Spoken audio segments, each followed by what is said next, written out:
1, 2, Standing go. by.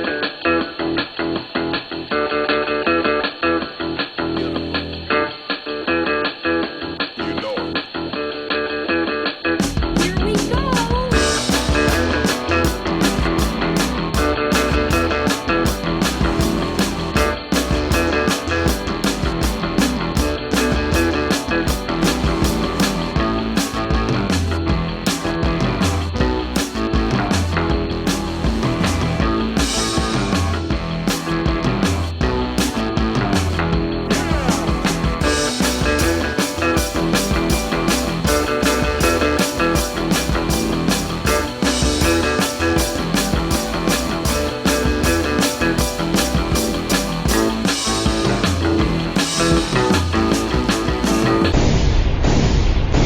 Hey, everybody, you're listening to the Comic Book Bears podcast. I'm Bill Zanowitz, I'm Steve Morey. And I'm Caleb Alexander McKenzie. and we are your hairy, heavy homos that talk about comic books, but you don't have to be a hairy, heavy homo to listen in. A Aw. question I have, given some of the events this week, would you consider us a woke mob?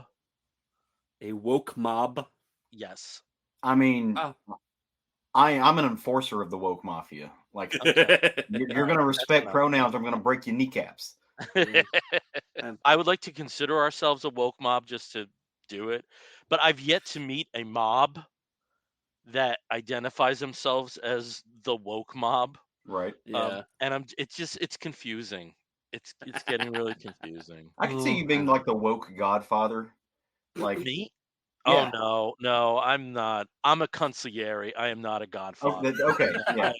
No. Because Like, I'm I'm- just not. You guys also have to know, like, I've never been really comfortable as the host. My genetics are Ed McMahon more than Johnny Carson.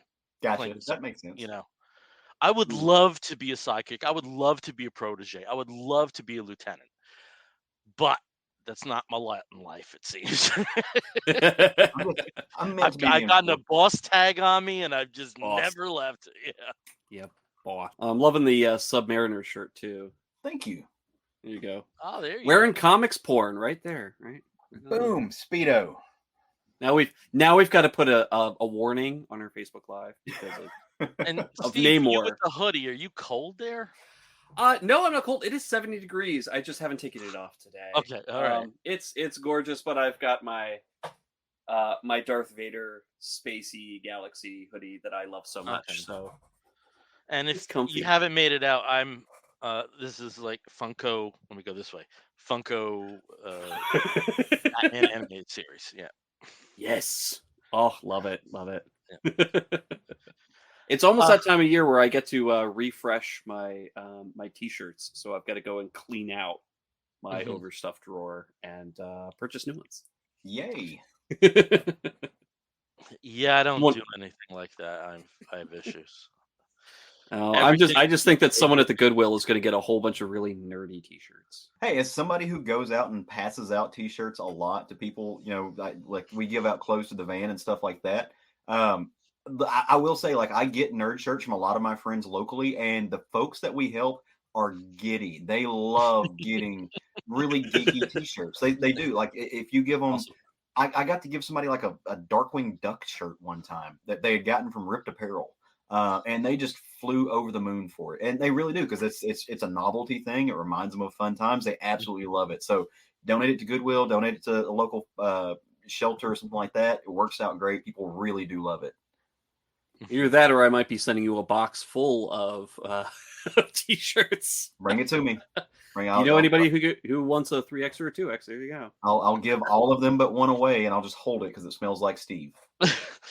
I All will right. wash Oh, them. I will oh, tell you I okay. washed them before. We just went to a Although- strange place here. Whoa. Okay.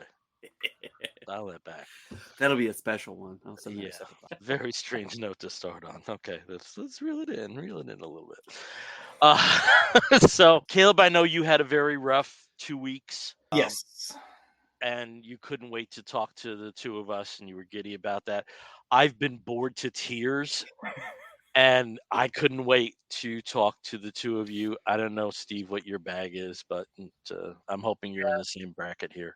Yeah, similar. It was just past couple of weeks were just a pretty boring mixed with overly busy. Like just 6 hours back-to-back conference calls, or 2 to 3 hours of absolutely nothing mind-numbing, staring at emails, Mm. back and forth.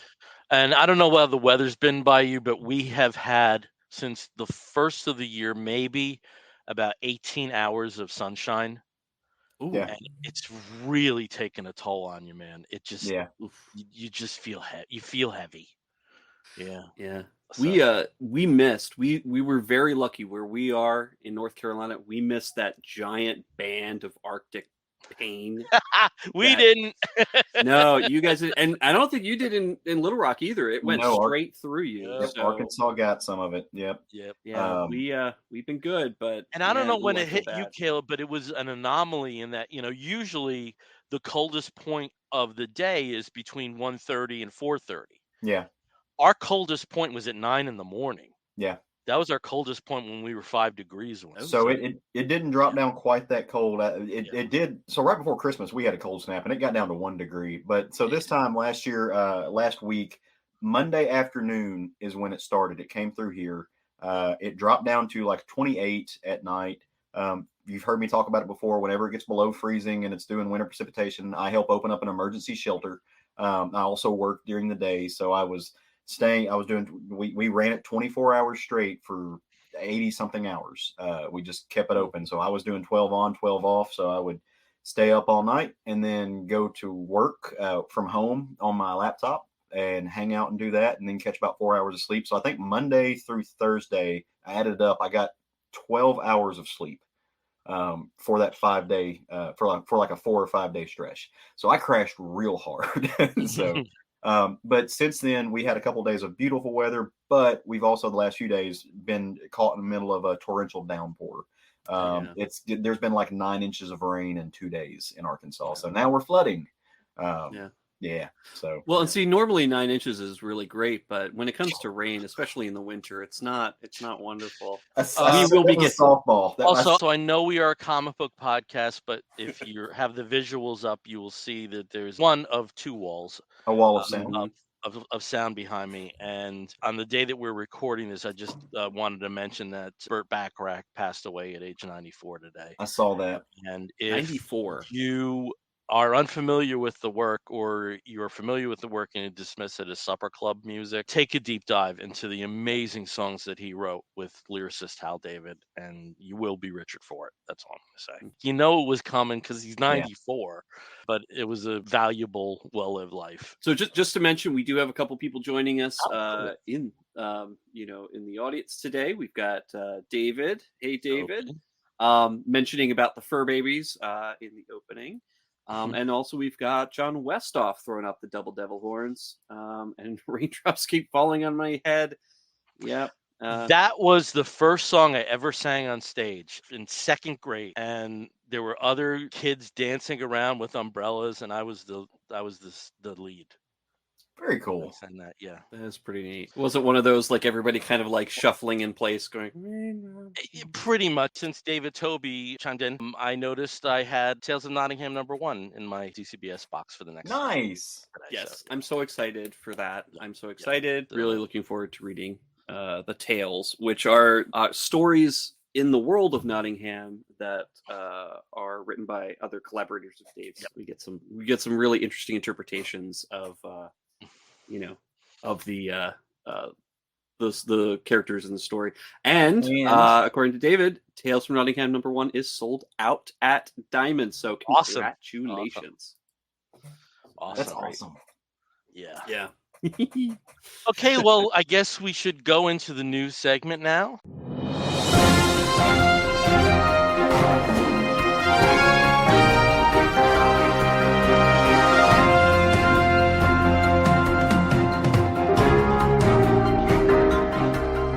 And there ain't much. There isn't. There really isn't. And that's much news. We're kind of at that pre-con phase where there's not a lot of big announcements that are coming out just yet. For what's coming up later this year, we already had all those announcements towards the end of the year, but now it's kind of like the lull. We have 2 items today, and I'll start with like the happier one. Sure. Kickstarter, who I love, and a lot of the people that we have on the show and that we have as friends of the show also do Kickstarters.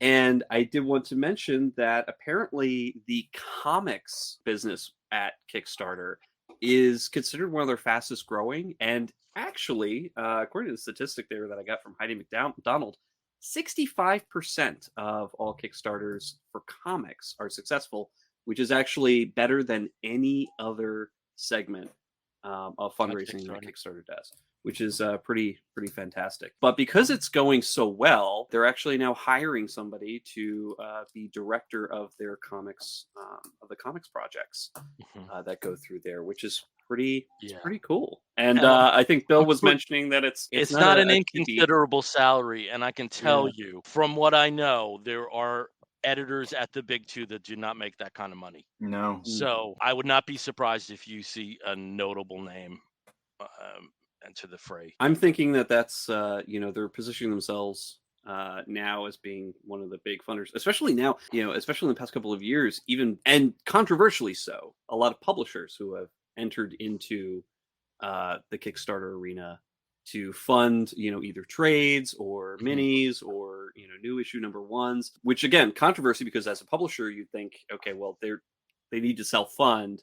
But it's interesting. And I did get also, I was looking at what the top grossing one, because obviously, we're not talking about the video game and, big consumer electronics, like those tend to be like the really high profile ones. But a couple of years ago, a little indie actor, you may have heard of him, Keanu Reeves, I think.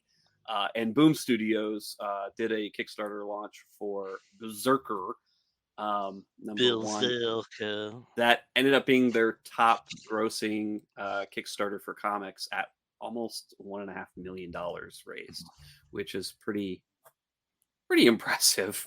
But yeah, even a lot of indie writers, creators, publishing groups are really finding this as an interesting venue. So. I was also interested in something you said there about comics being the most successful type of project that gets funded on that platform. And it was interesting because when I had the Kickstarter for the Crime Fighter Inquiry, which was successful at like 243% or something, I have a friend who is not a comic person at all, but has a few toes in popular culture. He never heard of Kickstarter before.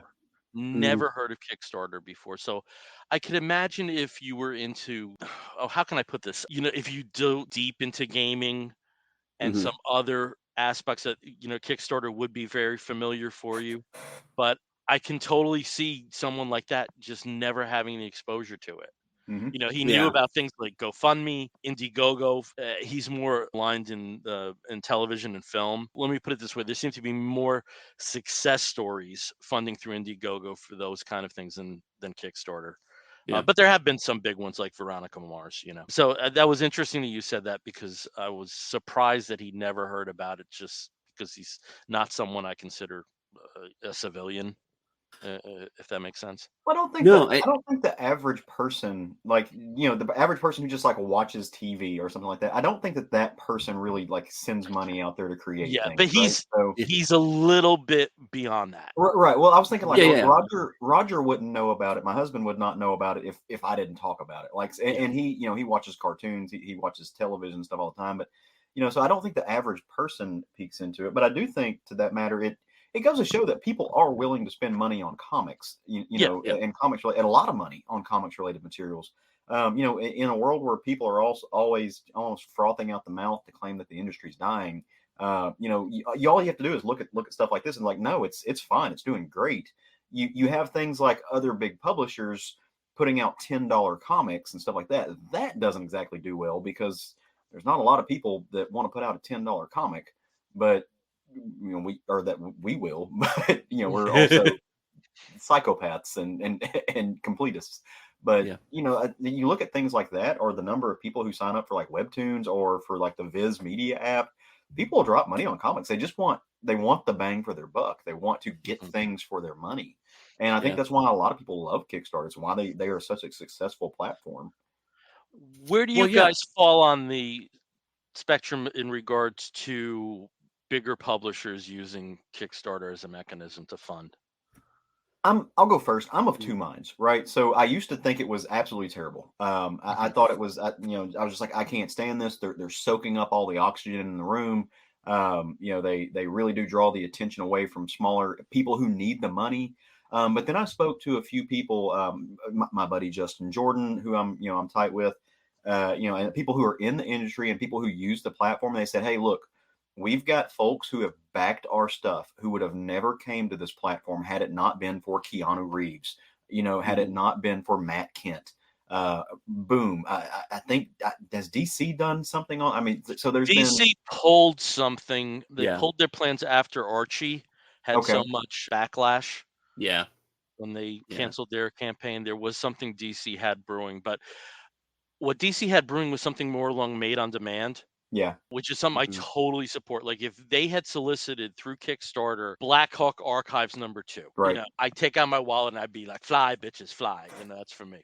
Take And my money. when it does come to archive stuff, I am surprised that there hasn't been more of that Yeah. because it does seem to because it's a very limited interest, Yeah. very small population of interested parties that would be open to buying something like that. But I am surprised given, I know home video is in retraction, but Warner Archives are Mhm. still in there. Columbia has a service of made on demand. So there still is an audience for that. And I'm surprised that publishers haven't gone there. A publisher like PS Art Books, it makes perfect sense because I cannot imagine that every one of their issues has overruns. Because Yeah. it's a small populace that would be interested, but if you want to have a particular printing, there's a minimum number. Right. Even if Mhm. it's 500, that may be too many Yeah. Well, for and a that's that. small reissue publisher like that. So I am surprised that Yeah. that hasn't been used more often. There's some usually creator-owned projects and Omnibuy. I am surprised that it hasn't been used more in that fashion. So I think I kind of looking at big publishers using Kickstarter as a platform. I mean, as a publisher, I mean it's a little tricky. The ones that I think do a good job with it, Boom is a good example of that. But also Image has had a few that have come through. But I think in those cases, it's more about the creators as opposed to the publisher putting something out. I kickstarted a Valiant one for Exo Man, not Exo, Mhm. for Eternal Warrior, and the reason I did that is because we weren't going to be getting any more Eternal Warriors on a publisher that right now is kind of they're evaporating, unfortunately, which is really sad. But and it took a long time, but they are apparently shipping them pretty soon, which is good. um but again, it's not a big two publisher. If Marvel or DC was doing this, and not necessarily what you're saying, but even then the optics aren't really great, where it's like, okay, one of the big two publishers has to go and have people sort of essentially pre-order. I mean, that's what it would be in those cases. Just pre-order this book or pre-order this whatever. And if we don't get enough, then we're just not doing Yeah. it. And Um, also, I think there's where there's smoke, there's fire scenario there. yeah, Because if I see a publisher that's using this, I'm gonna doubt their solvency.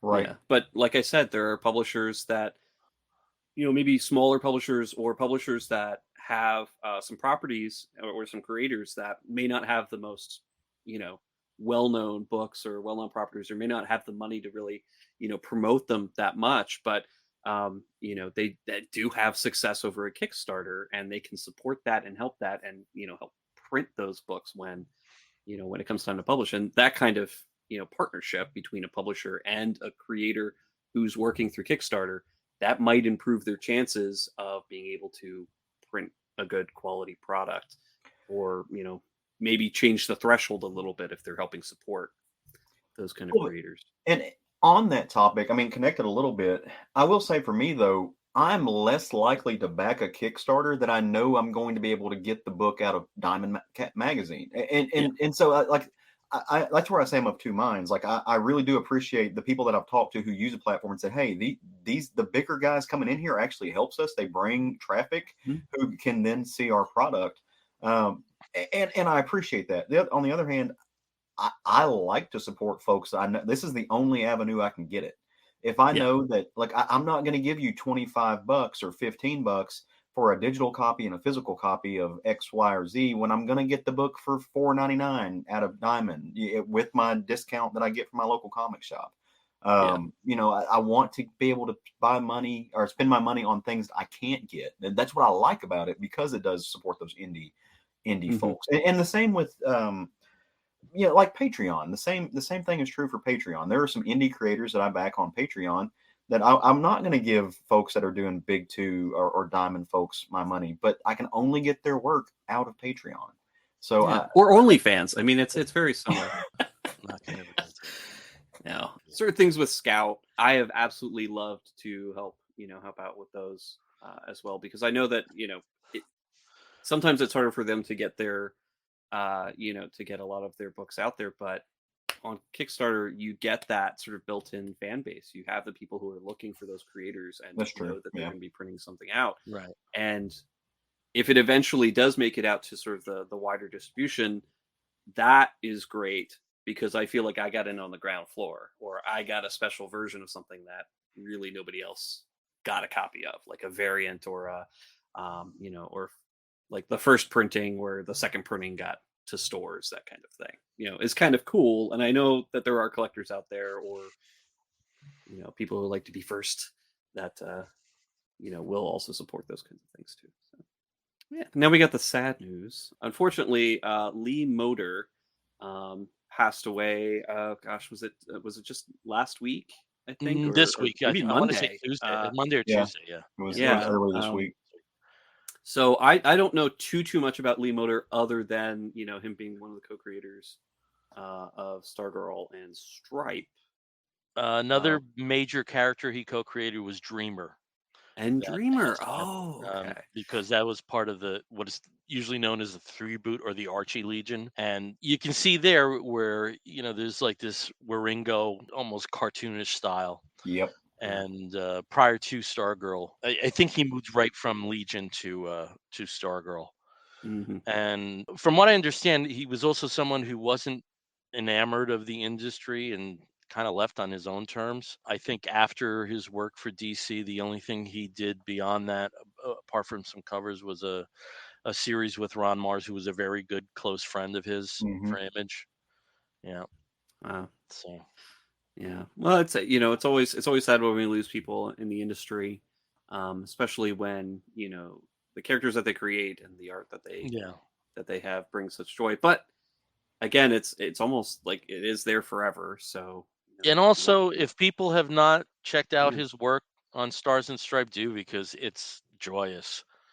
yeah. It really is. That the first 24 or so issues of that run are just wonderful. That there was a TV series based on it, kind of is a testimony to how potent that was. So, yeah. A series that got 3 seasons.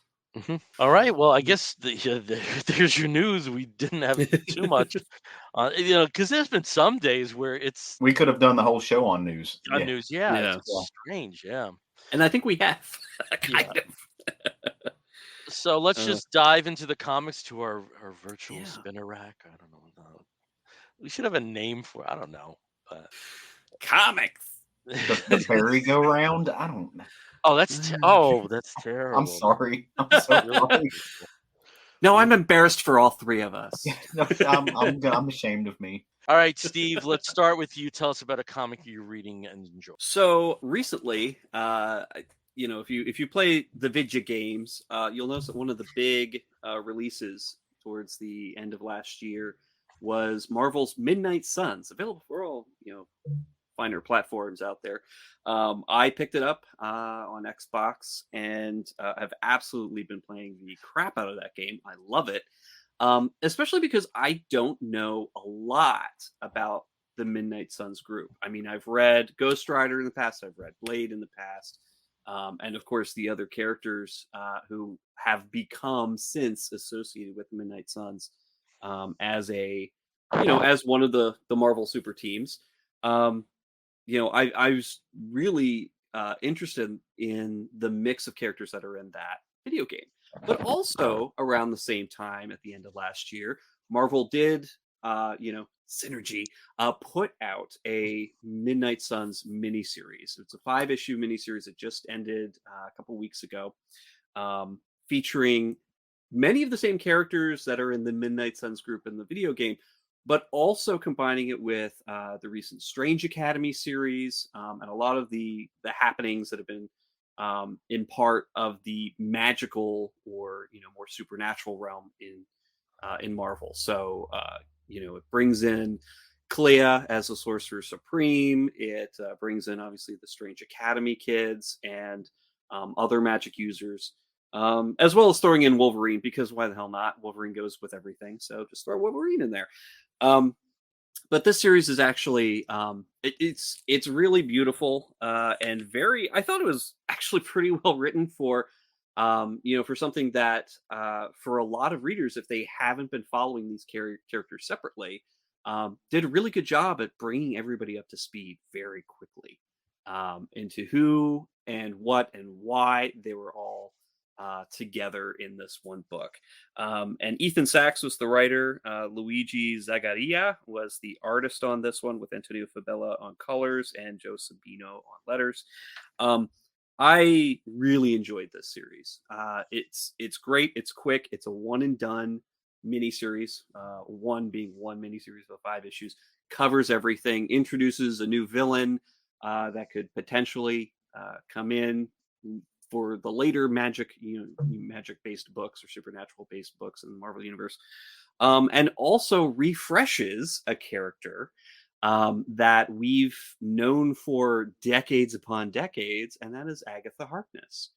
So she has become the headmistress of the Strange Academy, and of course, being Agatha, she's this hundreds upon hundreds of years old magic user that has been there from for decades with the Avengers, and has sort of been part of many different characters' lives throughout the years. I think famously she was a governess for Scarlet Witch and Vision's fake children, who then became real children. Even further back. Oh yeah, with Fantastic Four too. With Franklin, yeah. Yeah, Franklin. She was his governess too. So I mean, she's definitely been been a major part there. But of course, recent years too, she's been used a little bit more, front and center in some action. But this series was the catalyst to refresh her image in more than one way. And I don't want to spoil too much, but if we do see the final issue in the series, it does do the spoiling for us. That is Agatha now. So Agatha now looks like Agatha in the 1600s. I thought that was Psylocke. Right? No, it is now Agatha Harkness. So Agatha, this series really focuses on the young LeBeau girl, who I guess she also goes by Zombie Girl.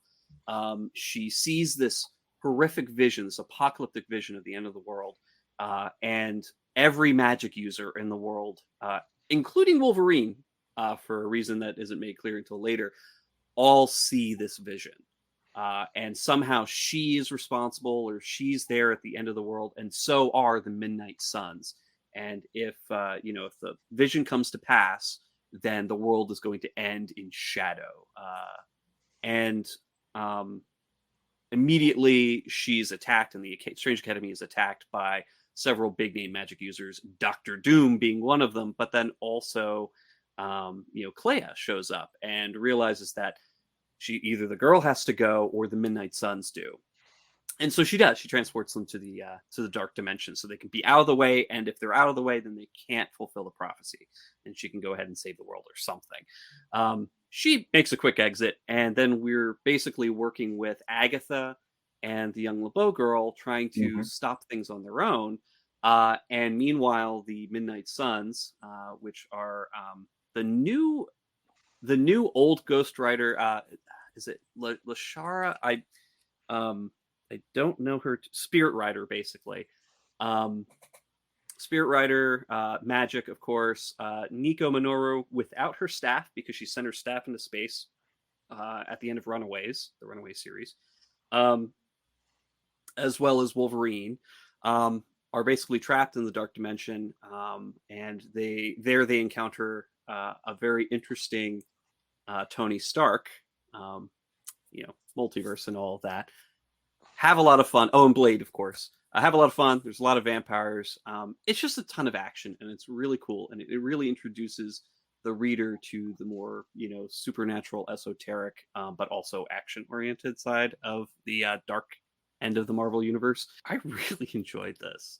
For a book series that I haven't been, following over the years in its various incarnations, and I haven't read much of Strange Academy, and I haven't read much of anything that's going on with Doctor Strange since he has died. I was really impressed with this. So if you really enjoyed the game, definitely pick this up. It's not the same as the game, but it really has a lot of the same feel that they were able to bring over to that. And if you enjoyed this, play the game. Have fun with it. It's great to actually be able to take control of these characters and also get to see them interact. Well, I can't speak for you guys, but I'm glad to know that Jane Fonda's surgeon is not out of business. That she's still doing good work. No, Dipping and tucking. I'm actually a huge fan of the Strange Academy books, and I did not know this was connected, or I would have jumped on it in a heartbeat. I didn't know it had Zombie Girl on it. She's a fantastic character. So I'm definitely, while you were talking, I actually looked up to see when the trade paperback would come out, and I think it is slated, according to Things from Another World, where you can order things off of, April 26th is when you can get your hands on the trade if you're like me and you missed this, because no, it's a cool cast of characters. And we had somebody on online. I think it probably came from either YouTube or Twitch. Yeah, it looks good. This is a Marvel book. Batman is a DC property. But that's Wolverine that you're looking at down there. Which, because the claws are red, I can absolutely see how it's got that silhouette. So. There's also a bit of a Flashpoint Batman vibe. Right, yeah, no, absolutely, with the black and gray and everything, and there is a reason for that, and the costumes that the other Midnight Suns are sporting in this cover, that they aren't in this cover, and it's I recommend that you read the book as to see why and where they get these. I'm definitely gonna. I think you can start pre-ordering it as of February. I'm gonna check this out. I really do love the look of this new Ghost Rider. This kind of Native American Southwestern appearance that she has. I think that is a fantastic design. Kudos to the designer on that. And Ethan Sachs is just a good writer. He's like such a fun writer to read. So I'm sad I missed this. I can't wait to pick it up. Yeah. Steve, for the benefit of people who may be listening instead of watching, the first cover you were talking about was the cover number 1. When we switched over to the Solak, what issue cover is that? That is issue number 5. Okay. So it does actually, the interesting thing is in this image, it kind of leaves the number out, but the really cool thing about this series is that they did have a lot of different variant covers. So this might not be the cover that's available at your LCS if you're going back and looking at it. So just look for the latest Midnight Sun series. Let me close this, and I do have a couple because I've got all of them right here. But I do have a few of the variants that came up. So the interesting things, again, to tie into the video game, they did have costumes from the game, some of the designs. So you have Wolverine and Scarlet Witch here in their gold Midnight Suns costumes. I also got for number 3, Captain Marvel and Blade in their gold Midnight Suns costumes. So it's, they did really want to tie it in, and I think that's why they released it when they did, so that it tied in with the game. But again, the comic is not a rehash of the plot of the game and vice versa. So it's definitely a really cool story.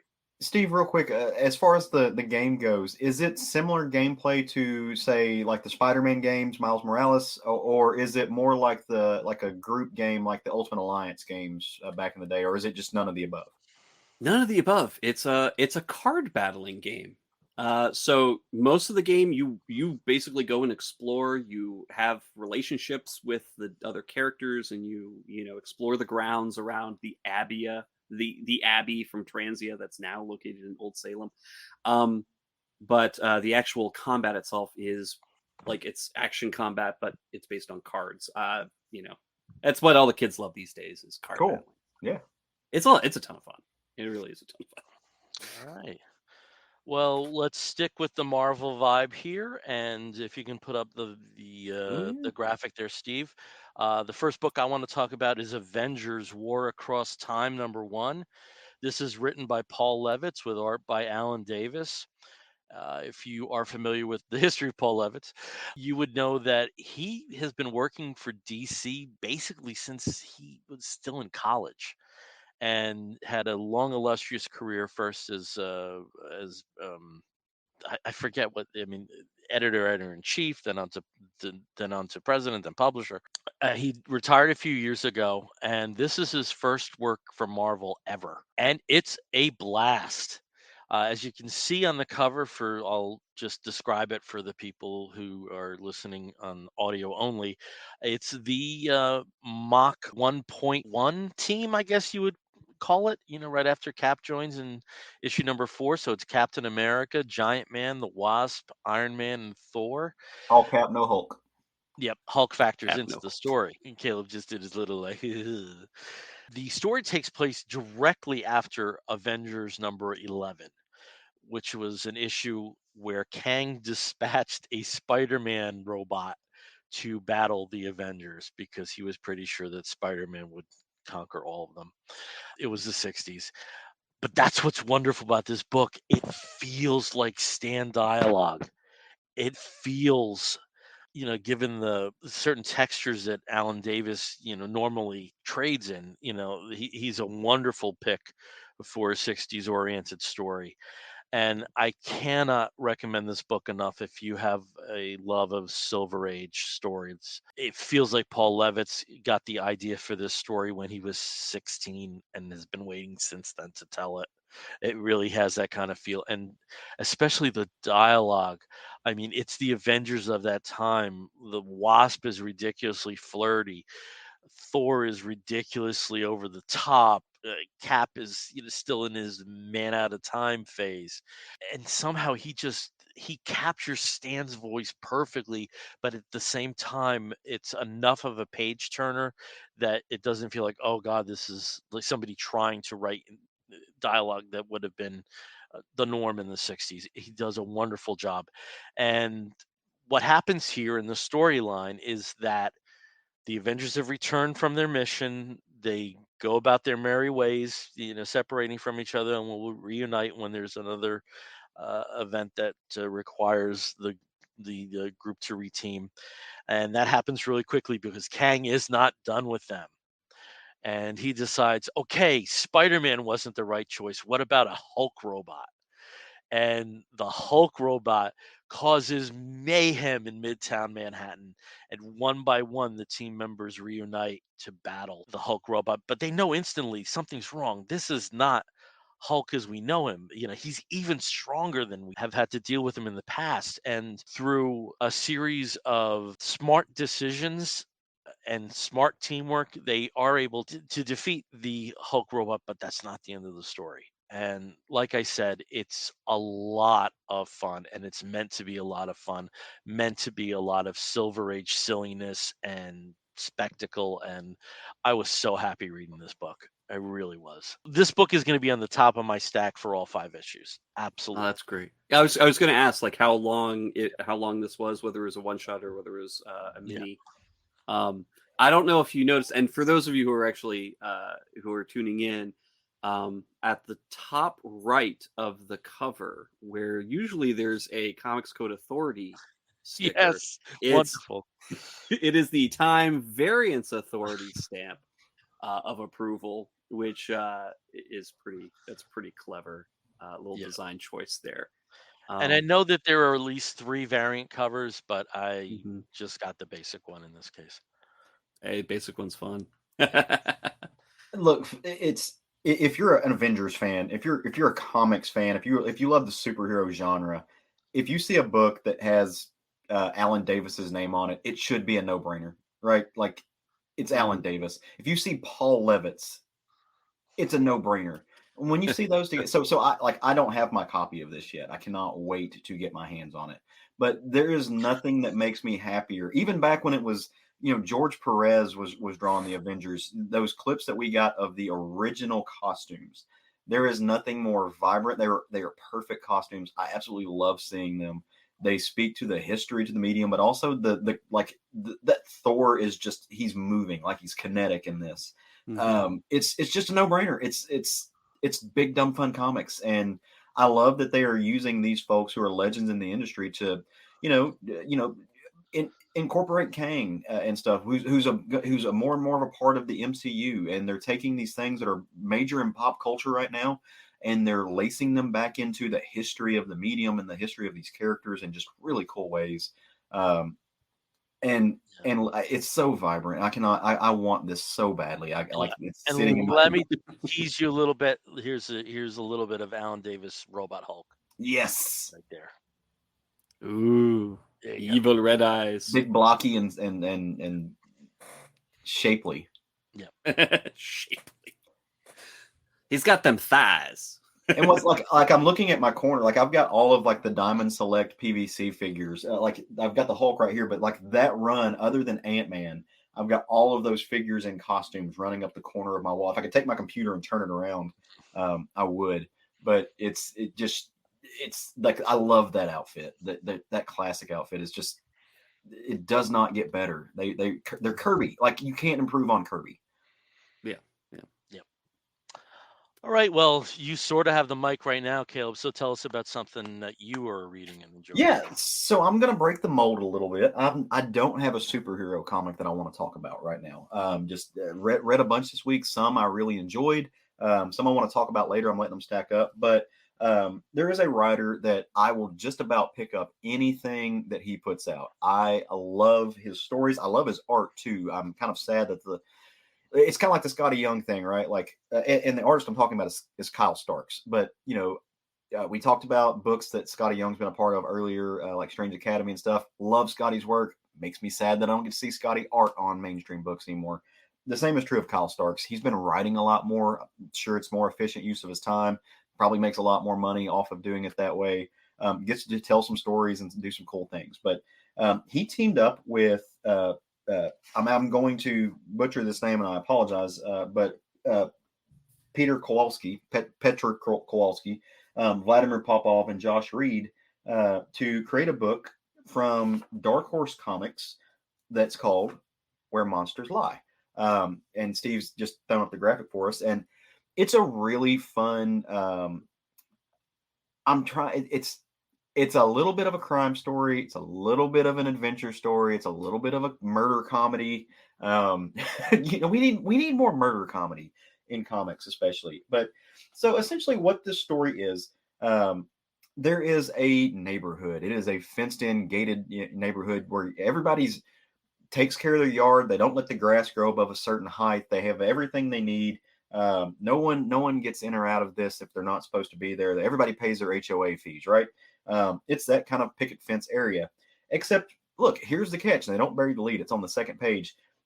This entire neighborhood is housed and ran by serial killers, by the people that you know from the movies, right? Like these are the most just like decrepit, like Jason's living in one house. They use these archetypes, but the serial killers are people like Mr. Puzzleman or the Puzzle Man, who wears this mask over his face that's held together with duct tape, or Frankie and Pearl, who is a woman with a ventriloquist dummy who's a serial killer. Of course, there's a clown named Richard. There's a guy named Packrat who's got like the Hannibal Lecter mask thing.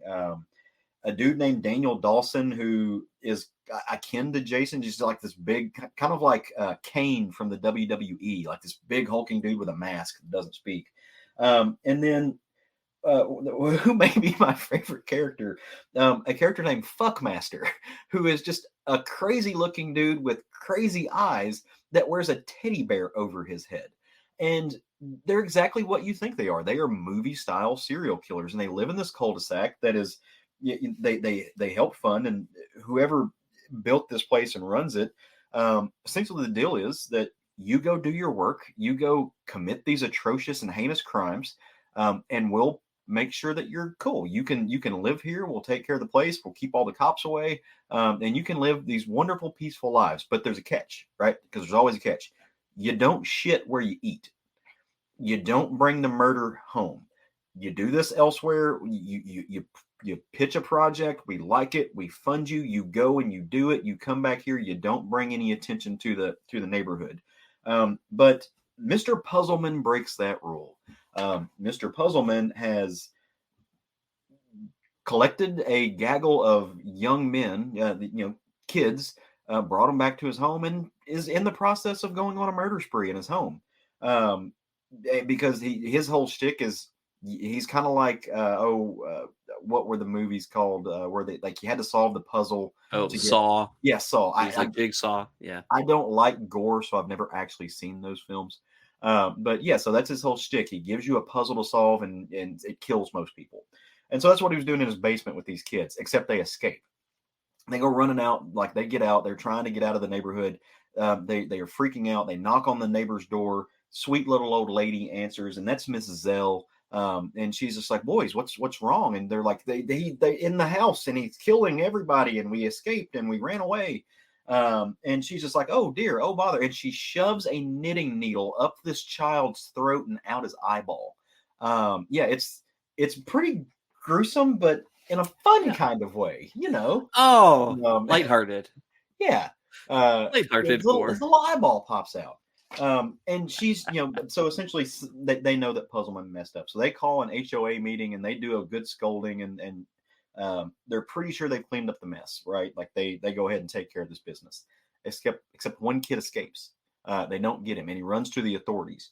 And while he's telling the cops the story of what happened, he piques their attention because he's just like, no, seriously, there's an entire neighborhood of crazy people that are serial killers, and one of them is this big guy in a jumpsuit with a mask, and that piques the cops' attention. And he's just like, wait, describe this to me. He knows this person. He's on the trail, like he's wanted to hunt this person down for a long time, and now they're going to go solve this problem. They are going to go corner these people, and that's kind of where the first issue ends. We're going to see how the cops. It's going to be a 4-issue series. So they're moving very, very fast. Like they are about their business. They are getting this story out. It is action packed. The mystery is there. It's going to be a lot of fun. I can't wait to see what they do. Again, I'm a huge fan of Kyle Stark's writing. He's very funny, very creative. I found him on Rock Candy Mountain and fell in love with everything he's done since. I cannot get enough of this guy. It's just really, it's just fun, but / brilliant, but simple storytelling, and it's going to be a lot of fun. I love, and I was not familiar with him that I know of, but Peter Kowalski's artwork. Showed you some pictures of it. He's got, he does not waste space with his backgrounds. He puts in detail there. He's showing you the neighborhood. He's giving you a lot of emotion. Not it's very cartoony. He is a cartoonist. He's not trying to do photorealism or anything. But it's cool. Like he goes into the detail of people's tattoos and he gives you these blank stares. If you've ever read the book Ice Cream Man, there's a lot of similar work, which it's an anthology, so you get a different variety. But see a lot of this in Ice Cream Man that you get from here. Really neat. The textures he uses for people's face, very. If you can see this, it's very cool. So I cannot wait to see where this is going. It's kind of like League of Extraordinary Gentlemen, but with psychopaths. So I'm enticed, and I would love it if you guys went and picked it up. It would. I'd love to talk about it. Yeah, well, it's Kyle Starks, and where you found him on Rock Candy Mountain, I found him with Sex Castle. Yes, yeah.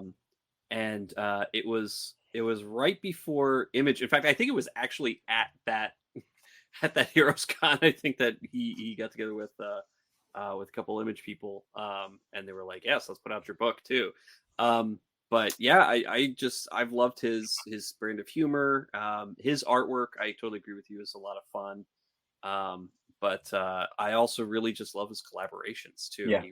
He does a great job finding artists that really capture kind of the same sense of fun and also craziness and wacky violence and whatever. He's really good at writing. It's probably why he's been writing a lot of Rick and Morty. But yeah, I'm looking. I think that's the only stuff he's writing that I don't read is his Rick and Morty stuff. Yeah. So, but I Tons of fun. didn't cotton to him. that's I didn't connect with him. I'm trying to think but none of those titles were ones that Assassination Nation. That was the book. Assassination Nation. I Okay. just didn't connect with this stuff. oh, see, I loved it. Yeah, I Mm. loved that didn't book. connect to. I thought it was so. I thought it was a lot of fun. But Yeah. I trust your opinion, and I mean, there've been many creators where when I've revisited their work, it clicks. So Yeah. if you were watching the video when the serial killer, that my eyes perked up like Right. that, which kind of scares me. But um, you know, I mean, I love some serial killer based comics. God knows. So it'd be interesting. I think I will check it out. Cool. Yeah. I can't wait. I'll pick up my. I don't know if I'll wait for the trade. It's only 4 issues. Yeah. So it just depends. A lot of times, sometimes those smaller minis, even with Dark Horse, I don't always get them at my LCS unless I pre-order, because sometimes I end up being like the only one buying it, or like Right. the orders very few. So yeah, so either have to hunt for them or just wait for the trade. But Mhm. I will definitely try and get this one. I, All I right. Well, think I think you'll enjoy it.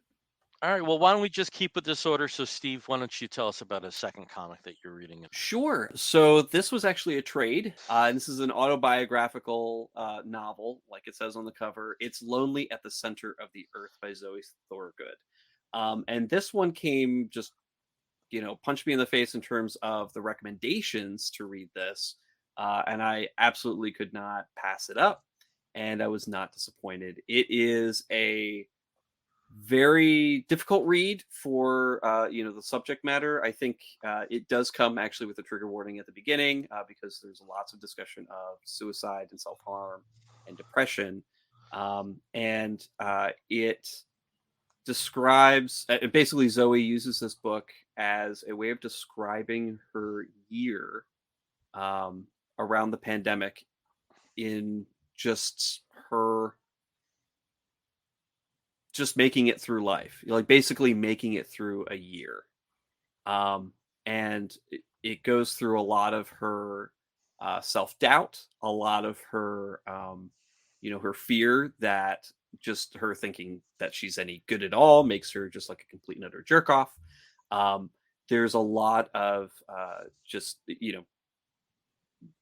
just real a real image or portrait of what depression can do to a person, and to a person's self-esteem, to a person's own self-image, how they carry themselves in life and interact with other people. There's a lot of this there. In fact, there's a really great sequence where she goes to Thought Bubble, Hmm. which is her first real convention.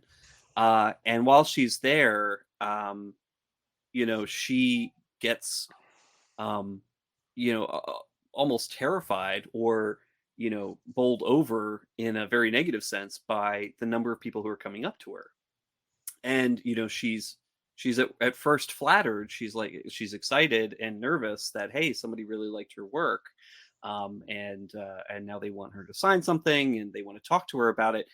But as it goes on, and everything starts hitting her, and the big thing there is relatable. Everything's relatable.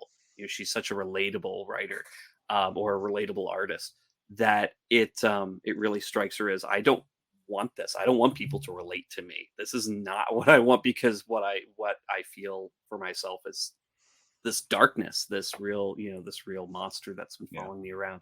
And the art really does a great job of illustrating what this monster is to her, and what this monster has been doing to her, and how she sees it, and how she sees herself in interacting with it. And there's a lot of really interesting sequences within the book where she illustrates herself in many different forms, Hmm. uses a lot of different colors, a lot of different styles, that reflect her state of mind, that reflect different phases in her life, and different feelings that she has, and just a lot of the stuff that again, she talks about how she hates it, but yeah, there is a lot of relatable material here, but there's also a lot of stuff that I do not relate to at all, that are very much something that she's going through that I have no experience with. And reading her seeing her sort of way of describing and trying to encapsulate it for a reader.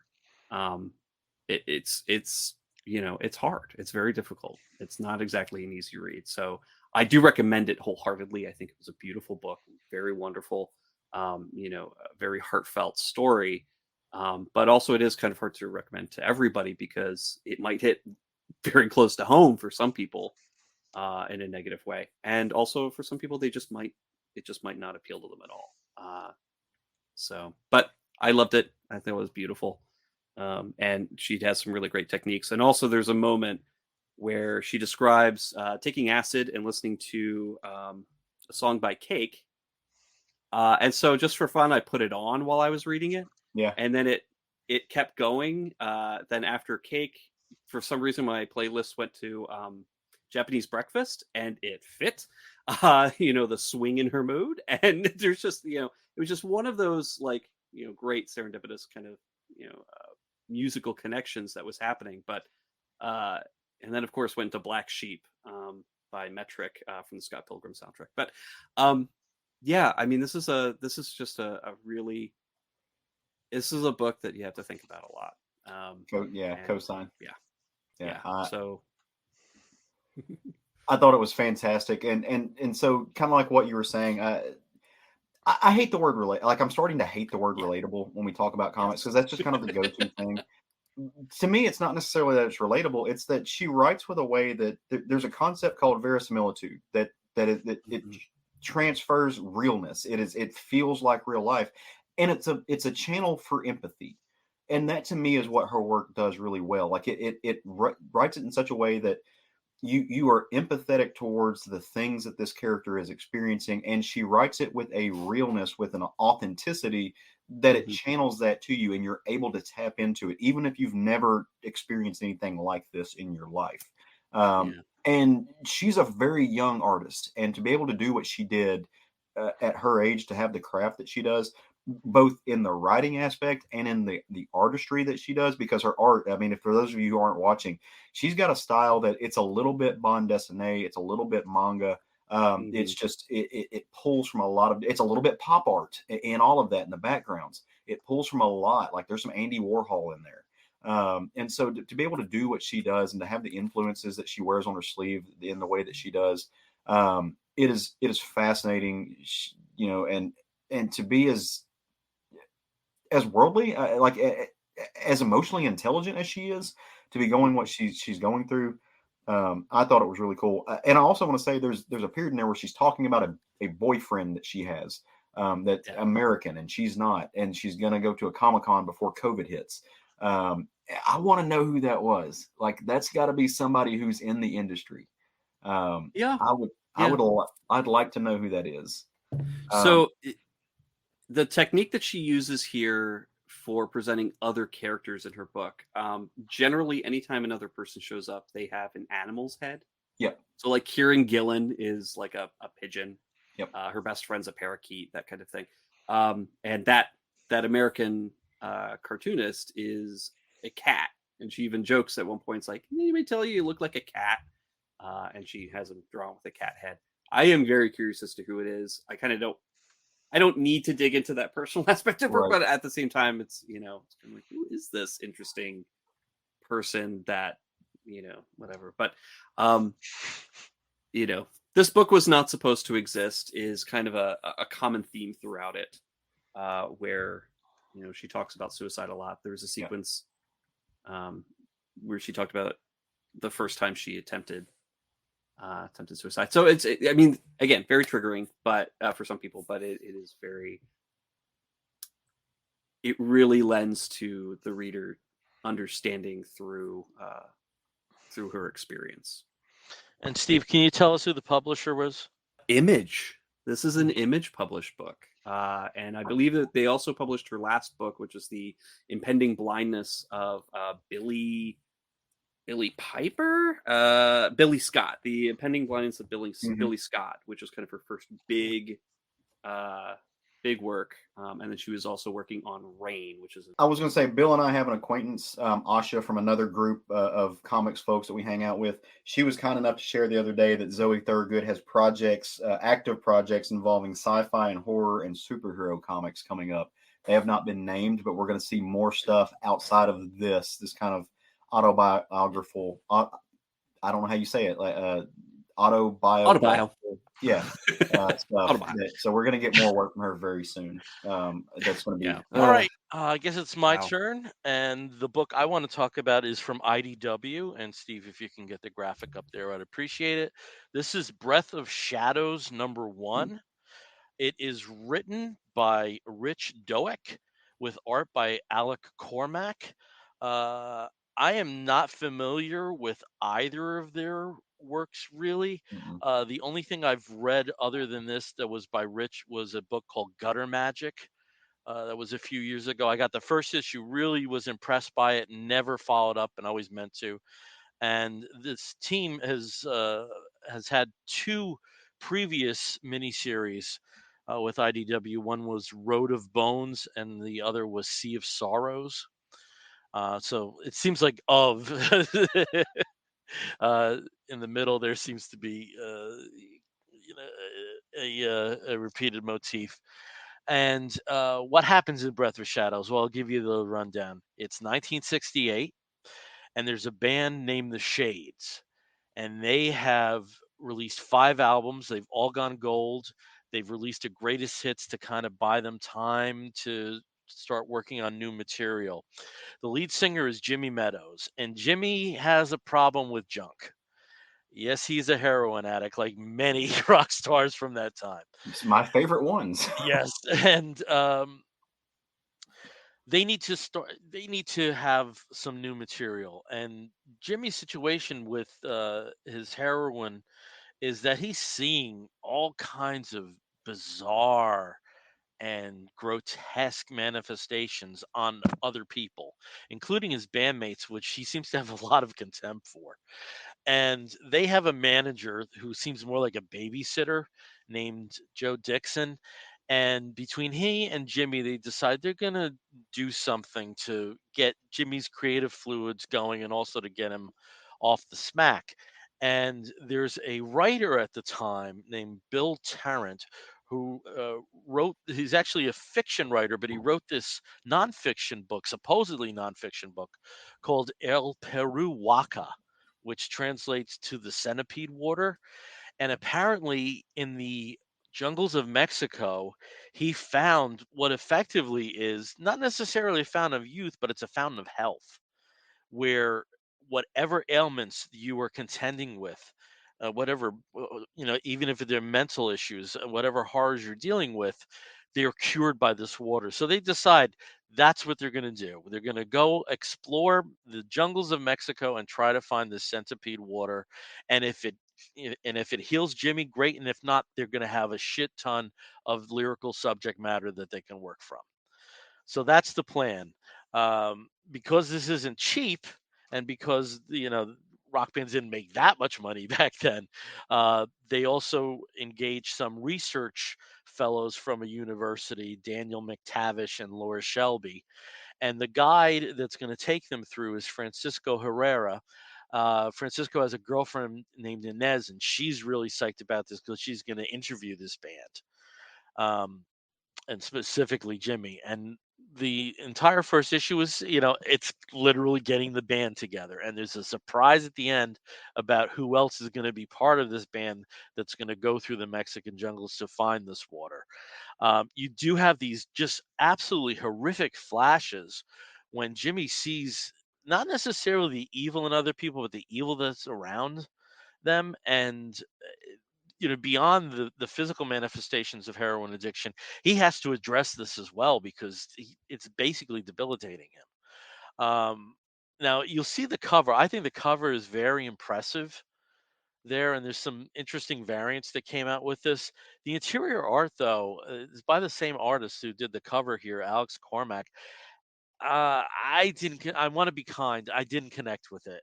I have respect for anybody who can satisfy a even if it is a mini series, a monthly schedule, and I have uh, the utmost respect for artists, but I'm going to be kind here. The art did not connect with me. But as I'm going through this, I'm wondering if that's a deliberate choice because the graphics that you may see here on the cover, and if people are listening, they can just Google Breath of Shadows #1 to see it. The storyline, however, is fascinating. And I'm really excited about where this journey goes with this individuals, particularly in this particular time period of what's going to transpire as this series goes on. So that's the second book that I want to bring up, IDW's Breath of Shadows #1. Cool. So, I know that there's the sort of the mythical fountain of health that you mentioned. Is this have a feel of a real supernatural book, or is this maybe playing with the idea that because of his addiction and because of the hallucinations and the stress that he's under, that what he's seeing isn't real, but it's like an interpretation of what? Possibly. I don't Okay. think we've gone far enough in the journey to make a decision about that.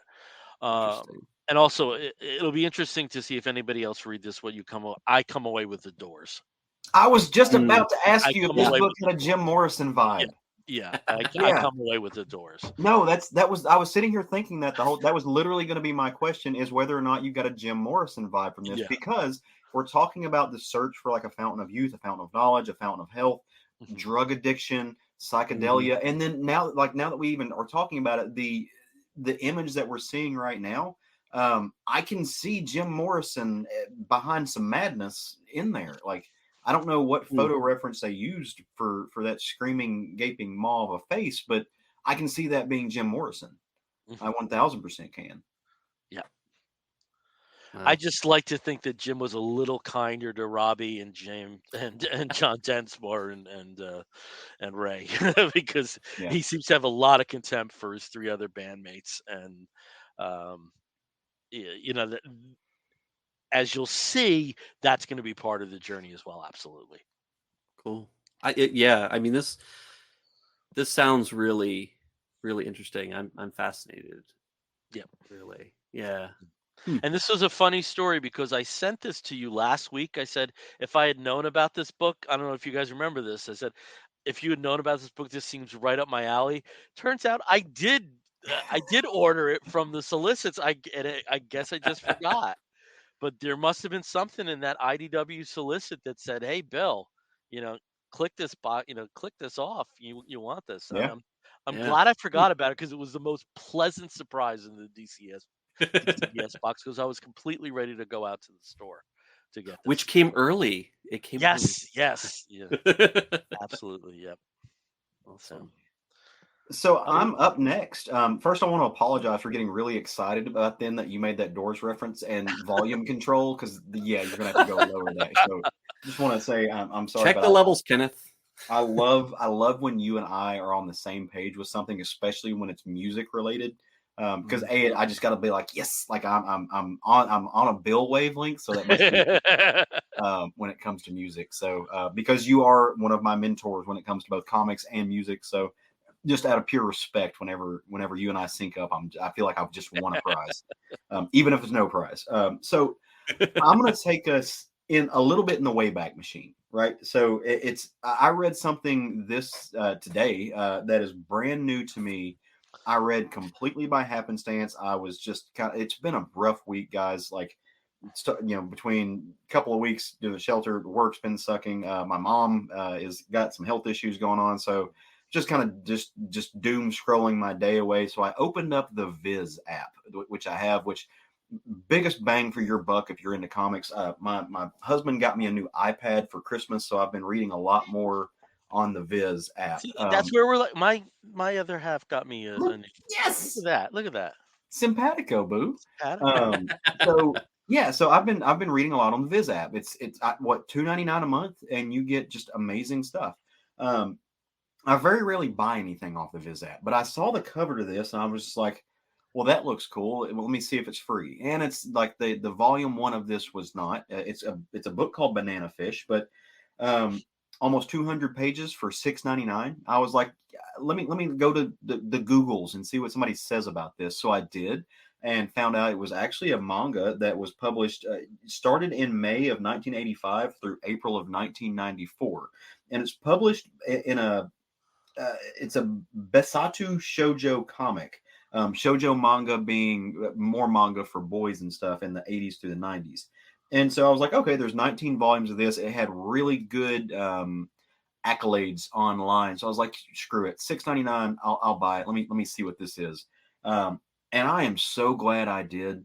This was such a fun first volume. It surprised me. The subject matter surprised me on a number of levels. If I had, I'm going to give you the pitch. If I were pitching this, if I had created it, this is a 1980s multi-ethnic homoerotic street gang crime story by way of a J.D. Salinger drug conspiracy that features Vietnam vets. Okay, like that is a lot. Like that is like somebody took word salad and put it into a hat. That's But yeah. that's That's too exactly basic for me, man. No, I'm out. like Wow. when like I Sounds was reading this. predictable. I was reading this and I'm like, this feels a little JD Salinger-ish. And then they make a JD Salinger reference. I'm like, yes. I did good things. So it's written and drawn by an artist named Akemi Yoshida. I don't know anything. If you've listened to us before, I'm not the manga guy. I love comics of all sorts. If you have sequential storytelling, I'm in for the long haul. Let me see what you got. But I'm new to this world, so I'm just checking things out. And so the book starts off in 1973 in Vietnam. This is just before the fall of Saigon, and these American soldiers are all just hanging out, right? Like they're watching the sunset, and as they're watching the sunset, they start seeing little things happening, and they start seeing rockets go towards them, and they're just having this very nonchalant conversation about, oh yeah, no, they're using the glow from campfires to target villages. Very calm, like they're talking about horrific things, right? But in just the most nonchalant kind of ways. And it's very unsettling. But so as they're sitting there talking, one soldier's talking about, oh man, I get deployed, like I'm going home in like 2 days. I just got to make it a little bit longer. What happened to what happened to Grift? Where did our buddy Grift, who's in our unit, where'd he go? And the other guy's like, oh, Grift walked over there to take a piss. He'll be right back. And just a little second later, Grift does come back. This character walks back up, and he's got this dead-eyed look in his face. And they're like, hey, like, what's up, buddy? What's going on? And he just doesn't say a whole lot. All of a sudden, he grabs his M16, locks it, and just mag dumps on his unit. Just kills his friends, all but two of them. And they duck behind a wall. Then they grab their guns. They shoot back. They kind of cut him off at the knees in the threat. We don't really know what happens to him at this point, other than Sarge, one of the guys that walks up, who plays a role later on in the story. He goes up and is like, "What? Why did you do that? What's going on?" Like freaking out. And all Grift says is, "I saw it. I saw banana fish," which is the title of the thing. We don't know what this is. We have no context clues to get there. The book then takes a time jump. It takes you to the Bronx. We're in New York. It's 1985. This guy named Jerry, who we later find out is this kind of dirty real estate broker into some mob stuff. He's dead as fuck. Like he has apparently taken a straight razor and opened up not only his throat, but his bodyguard's throat in front of I'm assuming a print of Picasso or of the Scream, right? This famous painting. And so it's just the blood smeared down with him being dead in front of it. And these cops are sitting there and they're checking things out. They're like investigating. They're like this guy's a fighter. He's a survivor. He doesn't commit suicide. Like you look at his record, like this dude's beat so many raps, it's crazy. He's just not going down. It makes no sense that he would have killed himself or his guard. Like what's happening here? And you start to just realize that, okay, there's some dirtiness happening. There's some corruption. There's some organized crime elements to this story, and we don't necessarily know what's going on, but seeds are being planted. And we know that these officers, specifically one officer in general, is integral to this because he starts talking about his past and the other things he's looped into. You find out that he was also a Vietnam vet, so we're bridging plot points here. later that night, over in Manhattan, the book jumps and we see this guy crawling in an alleyway, and he's been shot. Like his guts just he's bleeding from it. He's crawling, and then all of a sudden we see this young man, kind of a Letterman jacket, very handsome, twunk ish. If we're going to use our vernacular, he steps out and he's doing what he does, and he's just like, man, are you okay? Oh no, you're not okay at all. And this guy's name is Ash. And this was a really cool kind of way to introduce this character, because Ash is he is an enforcer, so to speak. And we find out through the unveiling of this story that he has worked for this larger organized, very mafioso organization in the past, but now he's organizing the young men of New York into these street level gangs. They're not mafia style. They're not organized crime in the sense of like the old guard, but they're doing their own thing, and they're young and they're feisty. They're unpredictable, but they have a weird sense of honor about themselves. And they're trying to do their own thing. Like he's trying to get out of that world and just be the boss. In the really cool things, and if you know the history of like New York gangs in real life, they were very segregated, right? Like you had Puerto Rican street gangs, you had black street gangs, you had skinheads, but he's united them all. Just okay. It You just know better. wasn't a thing there. It just You know wasn't. better than I do. But you had white people doing their own thing. But he's organized them all, and he's brought them under one roof, and like, which is a feat for a young guy of his caliber. But he realizes as he's watching this guy, two of his boys roll around the corner, and they're the ones who shot him.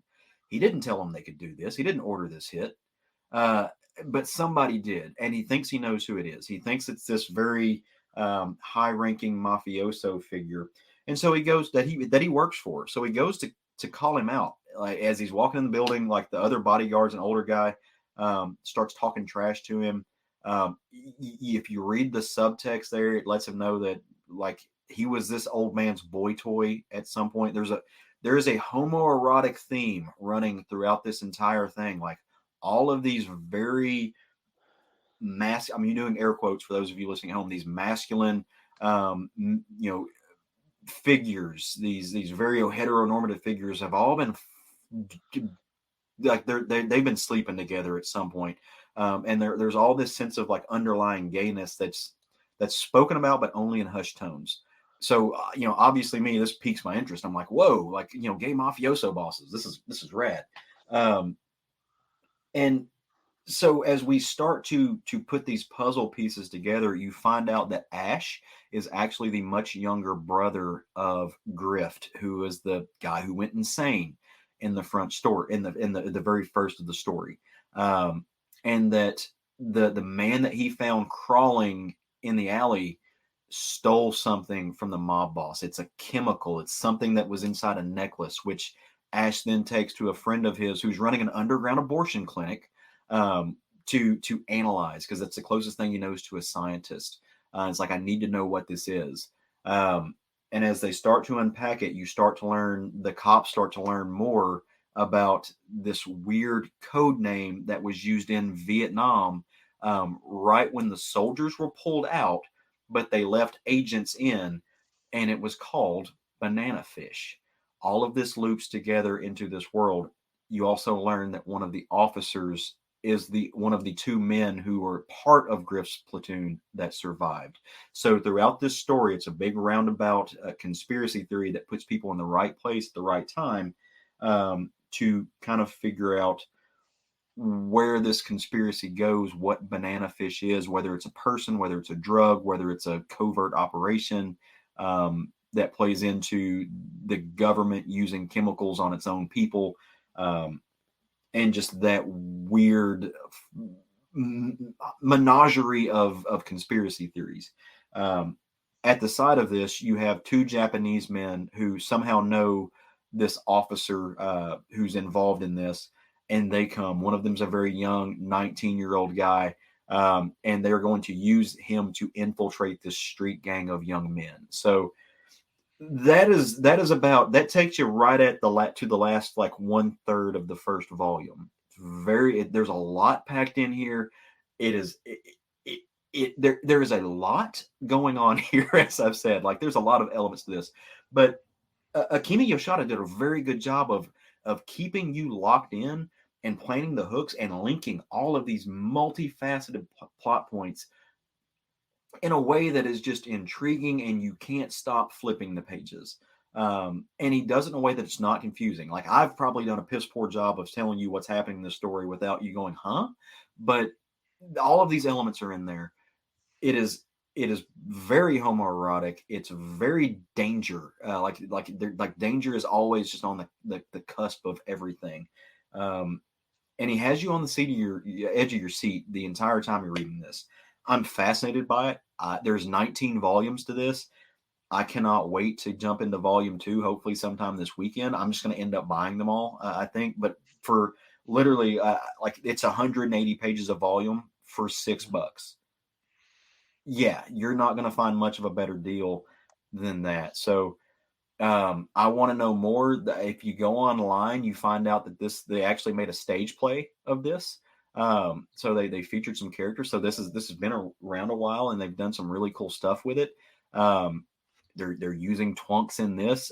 You can also see there was what appears to be a animated series, and spoilers. It shows these two characters, they're animated versions, making out. So it goes from just being from hinting at homoeroticism to just being straight up gay. And while that might not be something that really just blows our mind in the year of our Lord 2023, again, this was done in the 80s for a shoujo comic. This was breaking some ground, right? Like, this is showing male forms in an erotic way that would typically be reserved for female characters, I think, in manga. So I'm intrigued by this, and I want to know more of the history of it. I want to know more about what people have said about it, and I cannot wait to blow through the rest of the story to see what it is. Okay, that sounds So interesting. I y- have. Can I just get in some questions yeah, before you yeah. speak? Because I know you're a little more familiar. You had mentioned the Viz app. Hmm. What do you get with the Viz app for 2.99? Because I have an absolute fascination with Shonen Jump and Weekly Yeah, Shonen in you Japan. get you get a lot, and you get a lot for free. Like, currently, right now, I'm reading all of the Dragon Ball stuff for free. You can download them. You can read. There's a ton. You all of Like, I'm looking into it right now. Like, there's a ton of new books, Rainbow Days, like everything that comes out. You, for the most part, you have access to. They have a ton of free stuff, a ton of Pokemon stuff. There's a lot of Gundam Warrior stuff, Naruto, Boruto, Yeah. a lot of your first issues. I'm reading a new book called Chojin X, which I'm getting for free. Um, the Way of the Is House there Husband's on is here. there a Shonen Jump component though of that weekly compilation? I believe so. Now, like I said, Okay. I'm like, there's a lot of Shonen Jump on here. Yeah. You can do One Punch Man, you can do One Piece on here, and you can read. Okay. I think they have volumes of One Piece that you can do for free.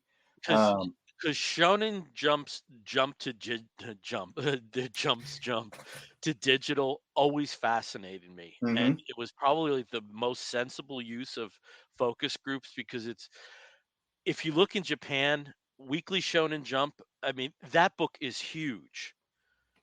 Yeah. But no, I'm not saying physically, but just the readership is Oh, 6.5 million. yeah, millions. Yeah. Yeah. 6.5 million people read that book. Japan has a population of 126 million people, so that's 0.5% of the population is reading the most popular for whatever problems you want to use comic book Yeah, out there. Those are numbers that you just they're astronomical. can't fathom in the United States. And when Shonen Jump canceled their um, print edition in the United States, at that point, it still had a readership of 112,000 weekly customers, Hmm. which almost any comic creator would be They ecstatic would with kill for those those numbers. numbers. It's They huge. would. And in 2012, they came to like a running stop because they determined through market research that their readership were very early adapters. Uh, Adapters and adopters. Adopters is Hmm. what I meant to say, but they both were uh, to digital comics. And I just think that whole story is just fascinating. That this was a risk that actually paid off um, because I think even in the States, Viz has something like 3 million subscribers on that. It's pretty It's big. Yeah. there's a lot, and because again, it's what I was saying earlier. People will spend money on comics, but they want value. Yeah. They don't want to go spend $10 on a single issue from DC. That our friends over at EOC were talking about this the other day. But for this, like I'm looking at free Shonen Jump chapters that you can get right now. Moriarty the Patriot. You can get JoJo's Bizarre Adventure, which is a very popular manga. Spy Times Family. Black Clover is on here for free. Again, I've mentioned like One Piece, One Punch Man. You can get. There's just so much on here, and for some things that are extra, like the one I was talking about, you have to pay for a little bit extra. But if you never wanted to spend a dime, you could spend probably the rest of your life just reading free stuff Yeah. on here and be happy. I'm reading all the Dragon Ball stuff. All the Dragon Ball Z stuff is on here for free. Things I've never read, but I've always like been kind of like low key curious about. I now have access to, and I pay $2.99 a month, and it's more than I can get my hands full. So, very much a very good value. Okay. All right, Steve. Sorry to interrupt you. I just wanted to get No, that. no problem. So, getting back to Banana Fish here, so a couple things about it that I find absolutely fascinating. So, Akimi Yoshida is she's a female creator that had been doing this, working in comics, I think, since the late 70s, early 80s, and has had apparently a lot of success. But her style is shoujo, which is primarily geared towards young women. And a lot of her stuff, but also a lot of shoujo stuff. Like, I mean, we know Sailor Moon is shoujo. Mm-hmm. We know like a couple other anything by Clamp is usually shoujo. So is shonen for the boys and Shonen is for boys. Shoujo Okay. is I mean it's not just for boys. It's geared usually towards boys. Same thing with shoujo is geared towards women readers, or mostly I should say teenage girls primarily, because there's a lot of emphasis on romance.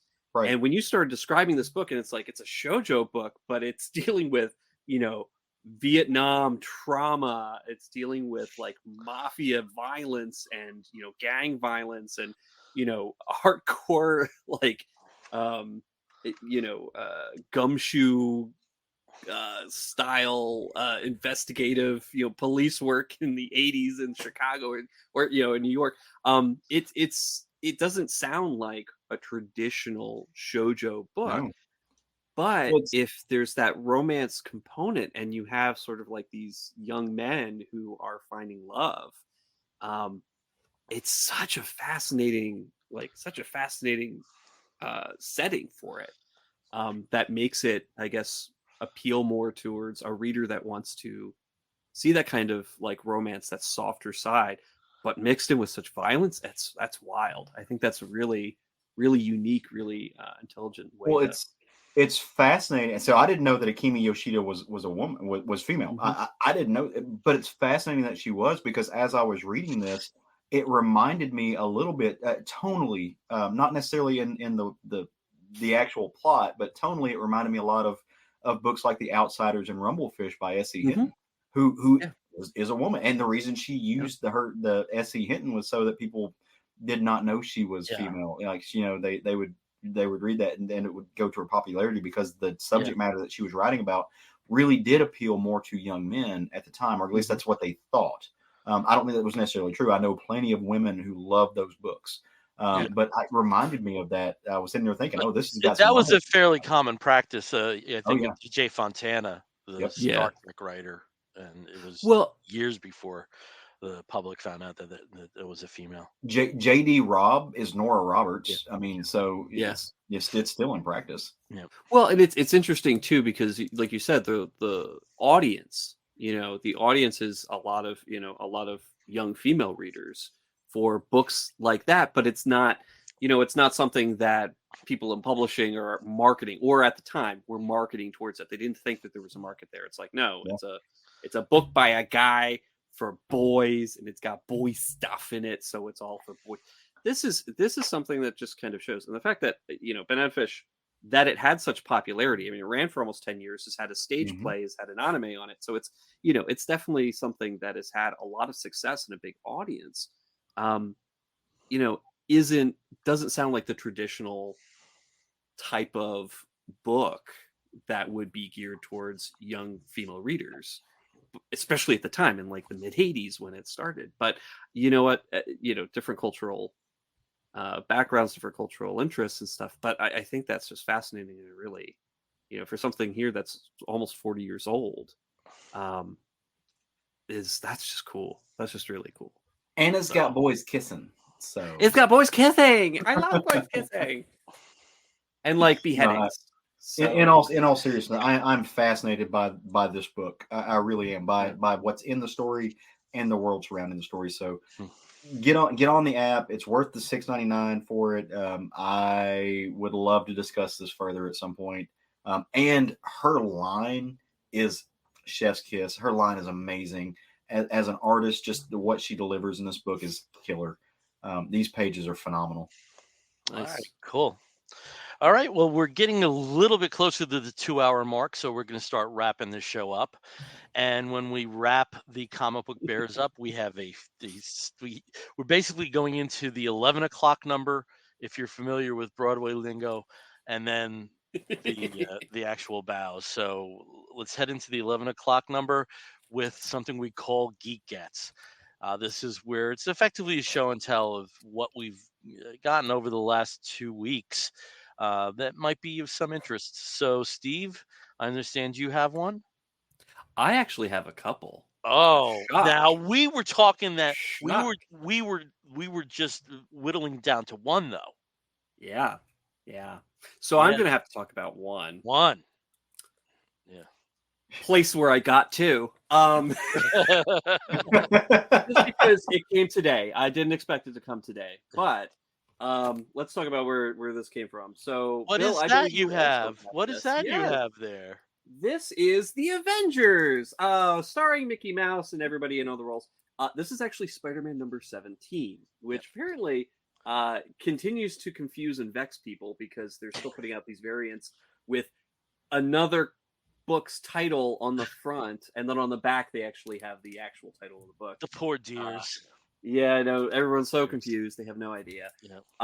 But these actually were the free Wednesday wins for the Disney Insiders app a couple weeks ago. And basically Disney Insiders, every Wednesday they have some kind of item, and with the app you're collecting points every time you go see a Disney or a Marvel movie, anything that's owned by Disney properties. If you get a Blu-ray or a DVD, you get points for it. You get points for for all sorts of things. You get points for your Disney Plus membership now too. You get if you can link your Disney Plus membership, you get points for that too. So so you can spend your points on things like this. And I actually think that their Wednesday wins tend to be, occasionally they're really great and they've got a lot of value to them.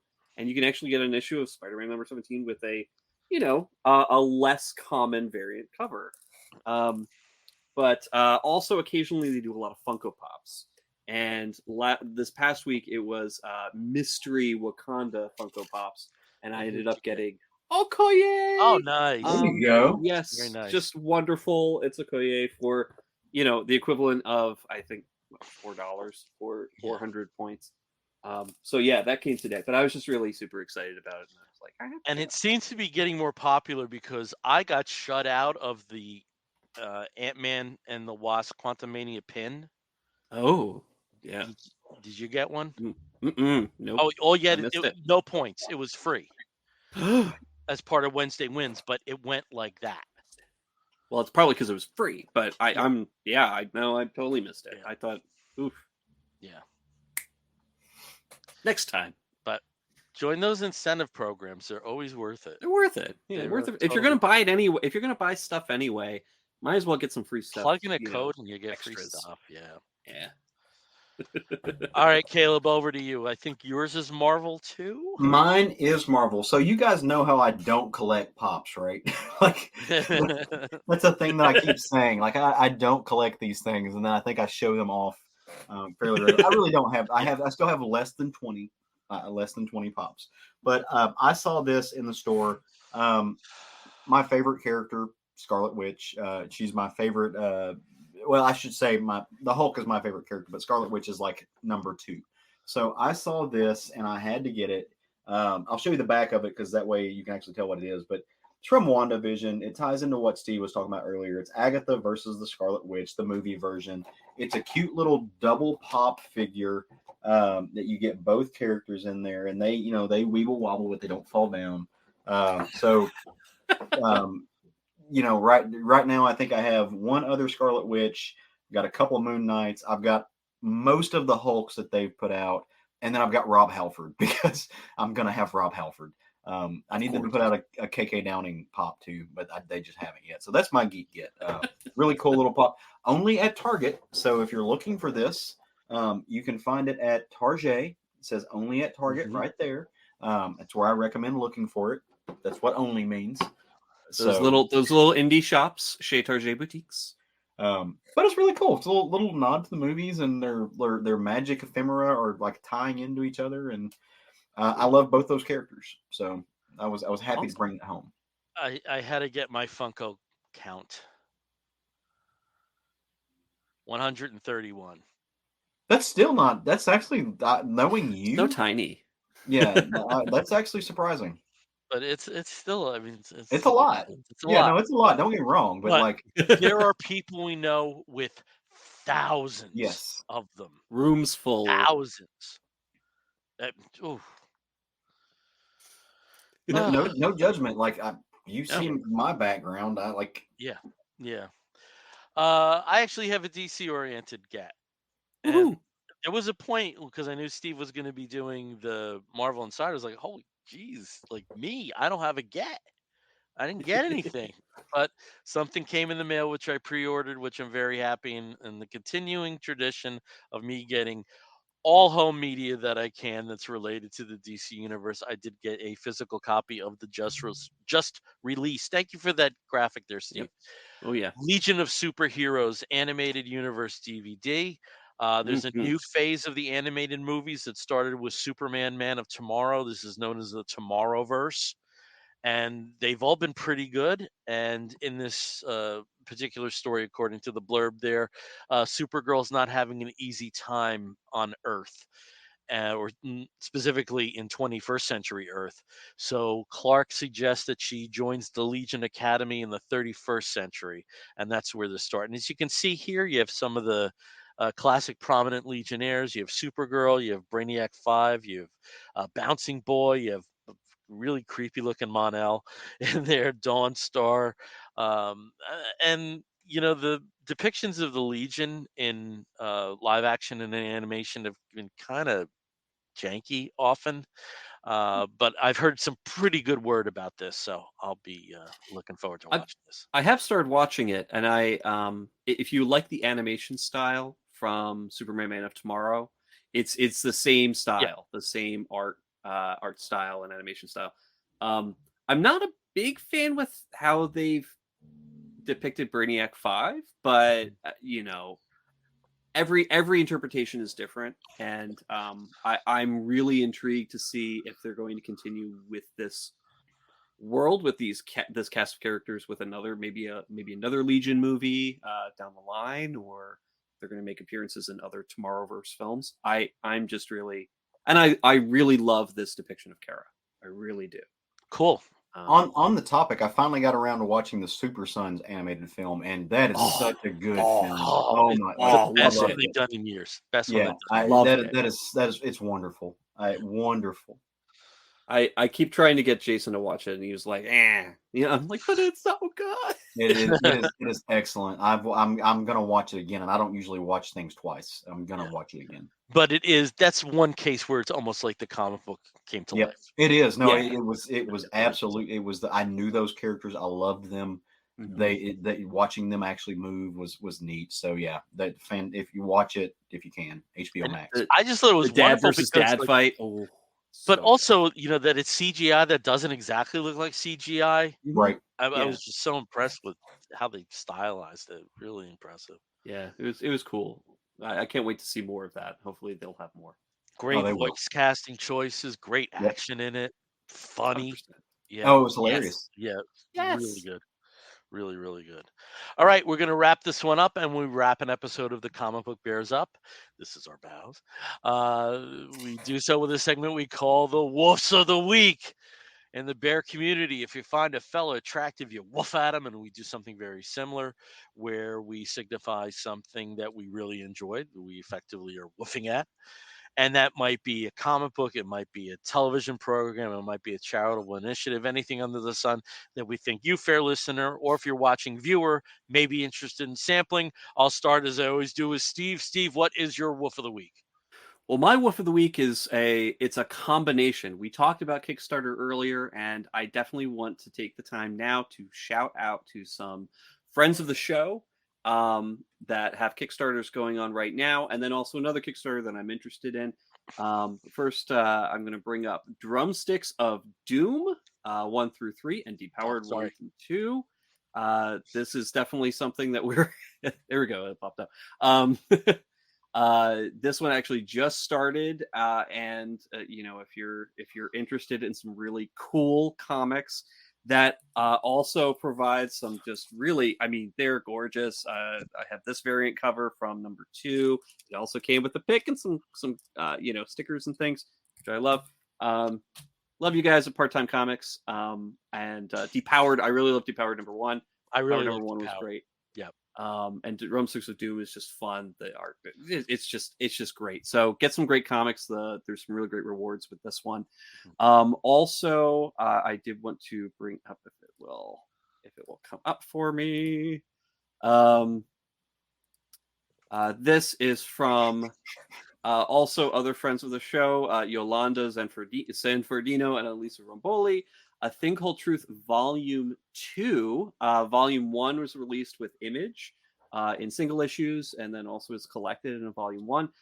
Volume 2, they are kickstarting because Image didn't continue with the publishing for that.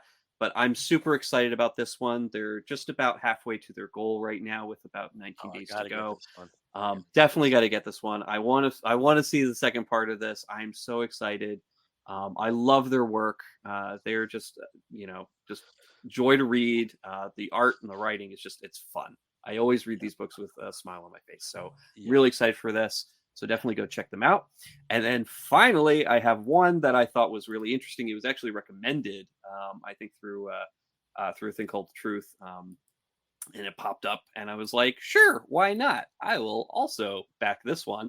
And it is Hairology, a celebration of hair. And it's an anthology of different artists and writers from all different backgrounds, providing sort of a history or either personal stories or the history of, or just fun little tales of hair and how hair is important, or how hair can define or not define or be a subject of ridicule or power. I just think it's really a cool thing. It again has about 27 days to go as of this recording, so definitely go check it out if that sounds like something that you're interested in. Nice. So all right. Definitely. All right, over to Caleb. Caleb, what is your woof of the week? Yeah, my woof of the week is actually going to be music based. So last week, as a lot of folks did, I got together with some friends and we turned on the Grammys. Now, people like to hate on the Grammys or say, well, they've got their issues, but it's still a good way to see performers. It's still a good way to find out what's going on in the world of music, and especially for popular culture. But one of the things I'm always interested in is the best new artist category, because they usually find folks they're not on mainstream stuff. They are doing some different things. And this year's award, they never win usually, but they usually find the folks for best new I was artist going to that say, you've never you're heard talking of. about, this has been awarded to like Christopher Cross and Milli Vanilli, and they're not Right. mainstream. No, that's true, but there always are nods to at least folks who are Yeah. not Oh, mainstream. in terms of the nominee pool, yes. Yes. Sometimes it's very Yeah, interesting. that's what I meant to. It's not always going to be the top 5 selling artists of the year. That I will give you. Yeah. Usually those people don't win. That's where I was going with it. Yeah. This year one did. There is a new artist named Samara Joy who took home Best New Artist. this woman is a tried and true, dyed in the wool jazz singer. It is not jazz-esque. It is not like a 2023 version of jazz. It is straight out of the 1920s. Like, she's a little bit Etta James. She's a little bit Nina Simone. She's got a little bit of a deeper voice. It is. It blew me out of the water that she actually won. She's got an album now. You can stream it on Spotify. You can download it. You can buy it. It is some really excellent stuff if you like jazz. Go check her out. She has got a voice that won't quit. It will take you back to a place. Like, it will invoke scenes like Devil in a Blue Dress. It will get you to that kind of noir place. She is fascinating and phenomenal. I have listened to this album that's out and available right now at least 12 times in the last week since I saw the Grammys.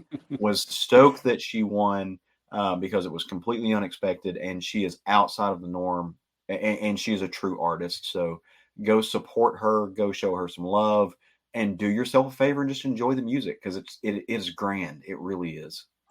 Agreed. All right. Agreed. Nice. I have a sampler somewhere, like a physical sampler for stuff, because I'm still on mailing lists. Yeah, with stuff. So someday I'll check it out. But it's good. It there's really a lot is. in my queue before that. Someday though. All right, my wolves of the week. Steve, I have a graphic if you can put that up there. It's a little easier for me. This is a gentleman who has various contact points on social media, and for most of them, he's Speech Prof or the Speech Prof. On YouTube, he's the real Speech Prof. He's joked about this in one of his videos because obviously he didn't have a world domination plan where he could have locked one. This is Professor Chesko. He is a tenured professor of speech and communication out in California, 40 years old. And he has a series of videos that deal with allyship and the toxic masculinity, and being a parent, and various topics. And he's a very funny, very interesting voice, and I've just been hooked on his videos. They're all talking head stuff. Sometimes they're very serious topics. He grew up in his abused child, and he talks very frankly about that. But then you'll also have a whole video about how you never see his ears because of the way his face is shaped in the videos, and he had to prove by turning his head that he did have ears. There's a very funny series of videos of a fake fight he's having with Lance Bass of NSYNC. Uh, uh, wonderful stories about his three kids. Really enjoying his stuff. So that's my wolf of the week. And then if I can just put up a second one there, Steve. This is my friend Tom Moynihan, and Tom has made a midlife shift in career, and he's pursuing acting again after a long time in the business side of theater. And you can see there he's wearing a New York Rangers shirt. Let me repeat that just for the audio. A New York Rangers shirt. I'll just describe it. And Tom's a bit bearish. Let's just put it that way. So he doesn't reply a lot on my Facebook pages because he always gets inundated with friend requests. So, With people with doubled names for some reason. Yeah. But if you have ever heard me refer to my straight concert husband, that's him. And he scored a Rangers commercial as an actor. And if you can't get a national commercial as an actor, New York market ain't bad. So No. it's a very, very big milestone for him, and I'm just really happy for him. So that's my wolf of the week. That's awesome. And that it's the Rangers is really funny because he has like no interest in hockey whatsoever. Baseball and football to some degree, yeah, but like hockey, it just doesn't factor in. Well, now he will. Yep. Yeah, you gotta work this, but really happy for him. That's awesome. All right. Well, again, we are the Comic Book Bears podcast. You can find us on the Twitter and the Tumblr and the Instagram as Comic Book Bears. You can find us on the Facebook as Comic Book Bears Podcast. If you want to listen to us, you can do so by downloading us through Apple Podcasts, listen to us through Stitcher Radio and many of the other podcasting platforms. If you want to write to us, please do so by sending an email to comicbookbears@gmail.com. If you've been watching us throughout this evening on Facebook Live, thank you for joining us.